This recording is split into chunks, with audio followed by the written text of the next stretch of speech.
This is the new Golf GTI. And the question I want to answer today, is this a better option compared to the Hyundai Elantra N? Let's roll!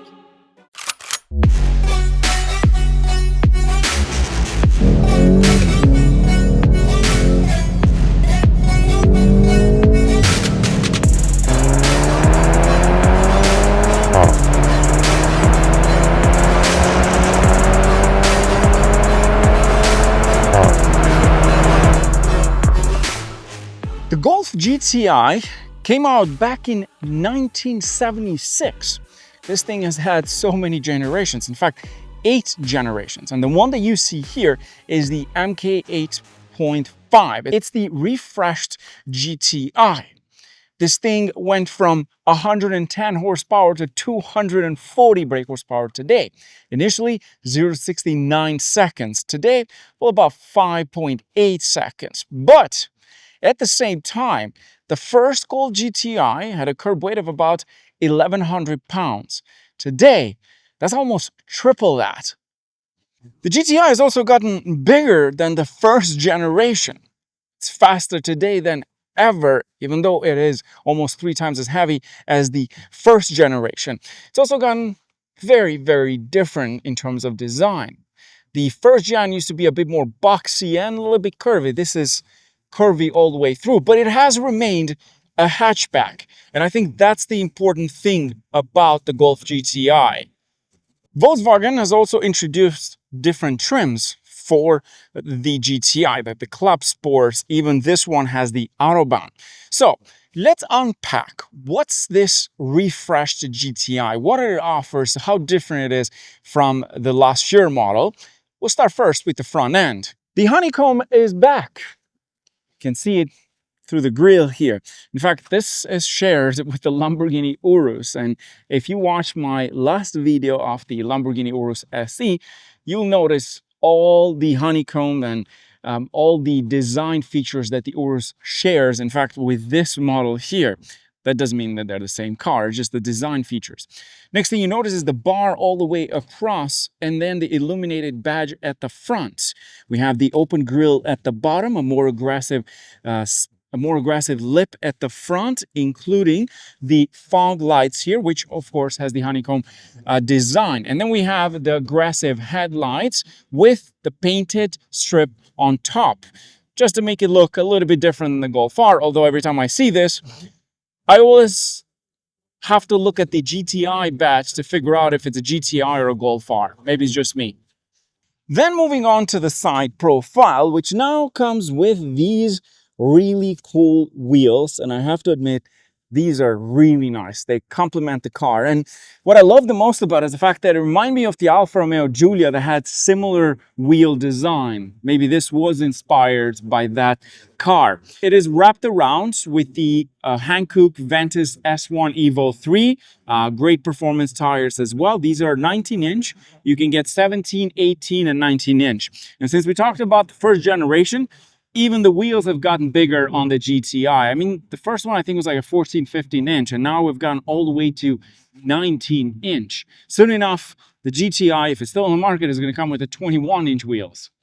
Moving on to the side profile, we have the GTI badge onto the side.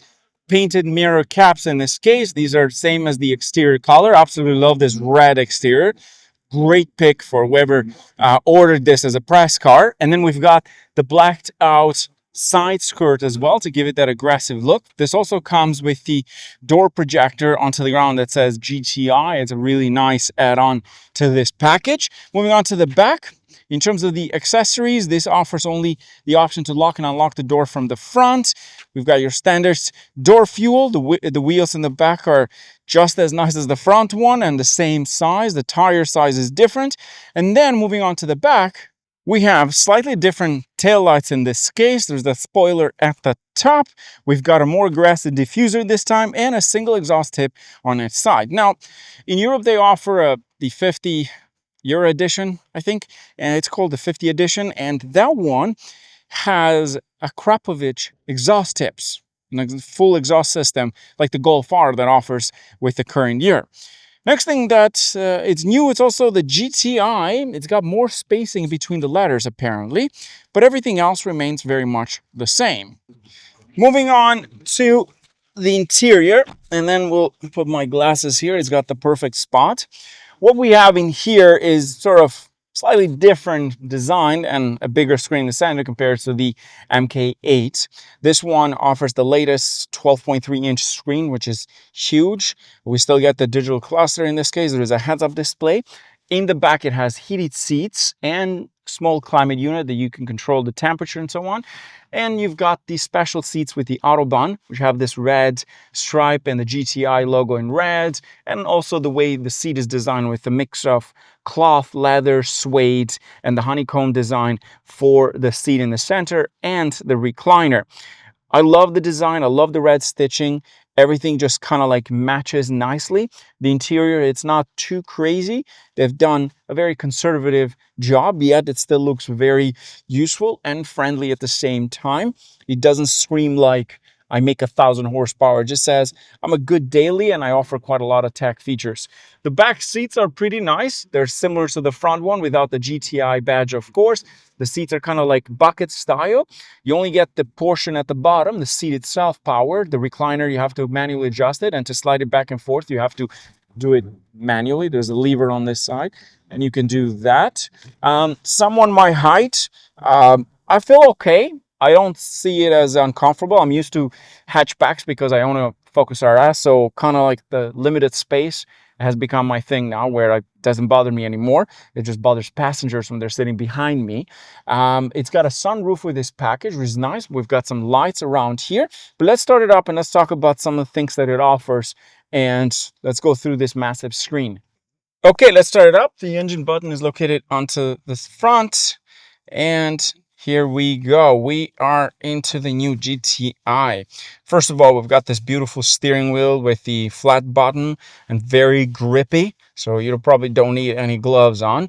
We've got these small pedal shifters in the back, which do the job. The GTI badge at the bottom, painted in red. And then, of course, we have this massive screen in here, which is now fully touchscreen. But I want to go back to the steering wheel. A lot of people complain about the buttons here, and I was one of those people that complained. I love these. Finally, proper buttons that you can use. I didn't like that haptic design. Not sure whether they're trying to save money by not using these, but these worked really well, or they're trying to make them look cool. I don't understand that, but this, in my opinion, does a better job. Like, you can control the screen, the information from here, the buttons, you can feel the buttons on the steering wheel. So thank you, Volkswagen, for bringing them back. I think that's a huge, I wouldn't say upgrade, but sort of going back to the roots. And then we go back into the screen over here. So you've got lots of settings, kind of like a tablet. User interface is new. You've got your sport mode. You can make custom, eco mode, and comfort mode. Easy access to the vehicle's favorites, which is your ECU system. You can put into sports, or you can turn it off completely. If you put into sports, it will activate the launch control, and you have your start and stop button, which is easy access. I turn that off all the time, which is also bad for the car. It has built-in navigation system, this case, and then you have projection of your phone. In case if you want to connect your phone wirelessly, you can do that. Go back into the main menu, all your assist stuff. So you've got your lane assist, speed warning, lane chain assist as well. You've got your image view. I don't know why I freaked out. Going back into the main menu, you can press this and it goes into the home layout. You can scroll up and down. You've got tire pressure, oil level, service records. You can customize even the mood. In this case, it's in red, which kind of matches with the exterior color too. A nice touch. Change the brightness. You've got the interior lighting as well. The bottom parts, the top parts. So you can change that light brightness as well. You go back into this. You have ambient, which is the color. Go back to comfort. It has voice control. You can connect your phone. You can play around with the audio system. This is powered by Harman Kardon, which is all the settings that you need are right here. You can change the focus points wherever you want them to be, the volume and so on. So it's got a lot of tech that you can go through yourself, and things that you don't like or like. I think it's pretty easy to use. It's actually pretty quick. Like, you can move around. really fast. It's not laggy as well at all. This is your climate unit control here that you can control the front sides. You've got your air care on, so kind of like brings the cleaner air on the insides. You can do different portions of the vehicles like fresh air, clear view, cool feet. If it's too hot, those are kind of like your shortcuts for the climate unit, which is nice, and it shows exactly where it's going to. And then you can control the rear side from here, which I think the Elantra N doesn't offer. Now the Elantra N, it's kind of like outdated now because the new Hyundai vehicles have a different interior. This also has wireless charging pads in here, and then you've got your assist buttons, your modes, the park menu, and the climate unit, sort of like your shortcuts right here. Then connect. We have 2 USB-C ports, and that's about it. Pretty loaded on the inside for the money that you pay, and it's got a lot of tech features, and I like the interior. The layout doesn't bother me at all. It's actually really put together nicely, so everything is where it should be. Now the question is, how does it drive? So let's do a launch control and then take it for a drive. Let's do a launch control. First of all, into sport. We're gonna do traction as well. Into ECS, activate sports, and here we go. Foot on the brake. Launch control active, 4,000 RPM. Bit of spinning. 0 to 60 in about 5.7 seconds. Front wheel drive, 2-liter inline 4 turbocharged engine making 241 brake horsepower, equipped with the 7-speed DSG in this case. And it pulls nicely. I love the instant power delivery of this thing. For being a front wheel drive, it's such a superb machine. Bit of spinning there, but that's fine. One thing I appreciate about the GTI, it's small, it's fast when you need it, but it's not violent. Even in the highest mode, Sport Plus, that I have right now, Sport, and with ECC and Sport as well, it's very tamed. It's not aggressive. Like if you had to compare it to the Elantra N, for example, it's more track focused. Yeah, you can daily that thing. Sad part is that there's no more manual transmission. In fact, I like the manual transmission in this, not so much in the Golf R.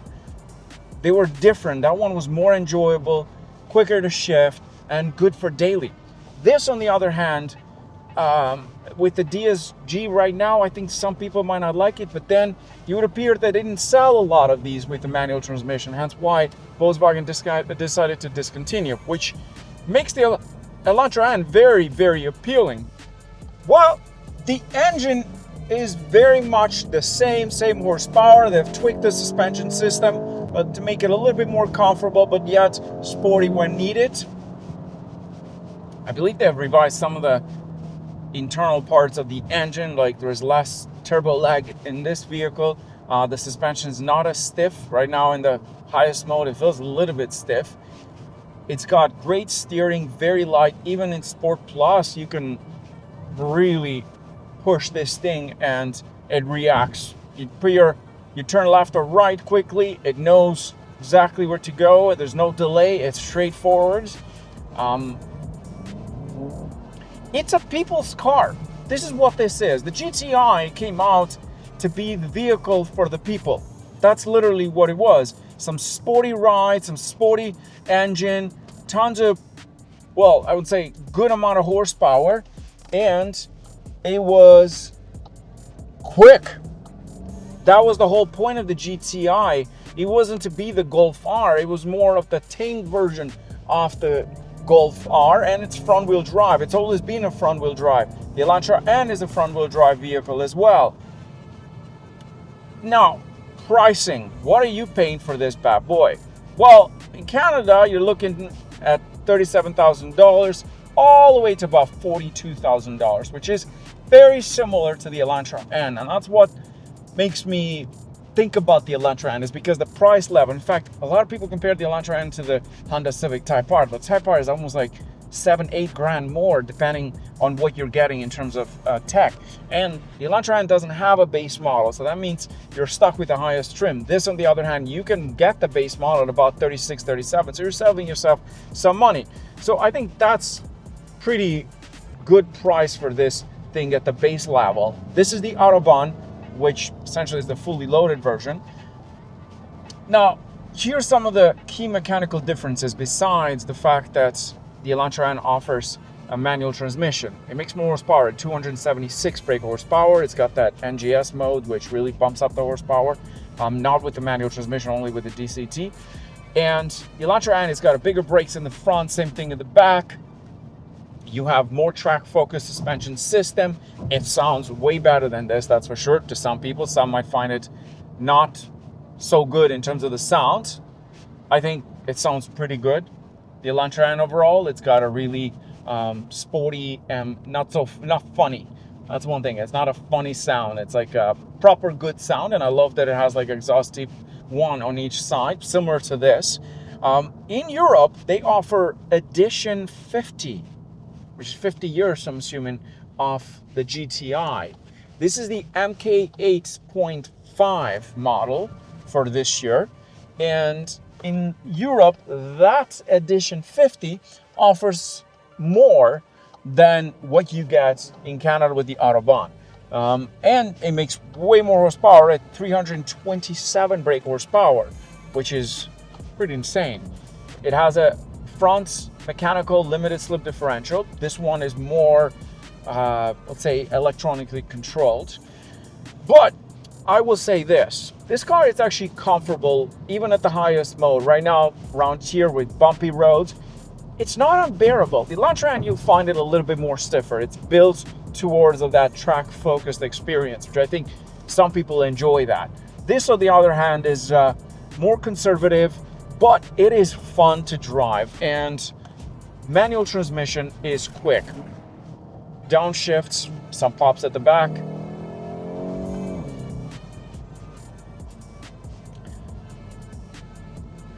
I think it's a really fun little machine for what it is. It's got the proper balance. The price is where I could say, well, it is a little bit pricey for what it is, because you're not far off from the Golf R, which is all-wheel drive and more horsepower. But this is sort of like the little brother of the Golf R. This is what this is. It's for people that don't really care about all-wheel drive and want to save that money, because you're looking at about $7,000, $8,000 more. The Elantra N, in my opinion, has better value compared to this. That's just my take.